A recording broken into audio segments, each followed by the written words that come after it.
ইফতার সামনে রেখে ছোট্ট একটি দোয়া 11 বার পড়ুন, সকল গুনাহ আল্লাহ ক্ষমা করে দিবেন। মনে রাখবেন, ইফতারের পূর্ব মুহূর্তে আমরা অনেকেই সময়টাকে নষ্ট করে ফেলি। ইফতারের পূর্বে আপনার সময়টাকে নষ্ট করবেন না। এই সময়টা হচ্ছে দোয়া কবুলের সময়। আপনি সারাদিন রোজা রেখেছেন, এই রোজা রাখা অবস্থায় দোয়া করলে আল্লাহ তাআলা দোয়াটা কবুল করে। রোজা রাখা অবস্থায় একেবারে শেষ মুহূর্তে আপনি ইফতারকে সামনে নিয়ে বসেছেন। আপনি চাইলে খেতে পারেন, কিন্তু আপনি খাচ্ছেন না। আপনার গলা তৃষ্ণার্ত অবস্থায় আছে, আপনার পেট ক্ষুধার্ত অবস্থায় আছে, কিন্তু আপনার সামনে ইফতার আছে, বিভিন্ন রকমের আইটেম আছে, ঠান্ডা পানি আছে, শরবত আছে, কয়েক ধরনের খাবার আছে, কিন্তু আপনি কোনো খাবার খাচ্ছেন না।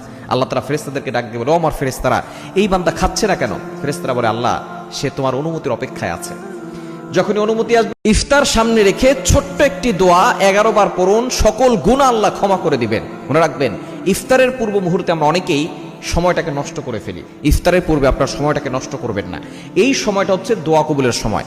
আপনি সারাদিন রোজা রেখেছেন, এই রোজা রাখা অবস্থায় দোয়া করলে আল্লাহ তাআলা দোয়াটা কবুল করে। রোজা রাখা অবস্থায় একেবারে শেষ মুহূর্তে আপনি ইফতারকে সামনে নিয়ে বসেছেন। আপনি চাইলে খেতে পারেন, কিন্তু আপনি খাচ্ছেন না।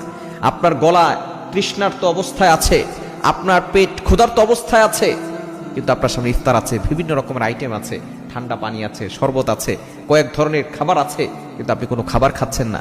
আল্লাহ তাআলা ফেরেশতাদেরকে ডাক দিয়ে বলে, ও আমার ফেরেশতারা, এই বান্দা খাচ্ছে না কেন? ফেরেশতারা বলে, আল্লাহ, সে তোমার অনুমতির অপেক্ষায় আছে। যখনই অনুমতি আসবে,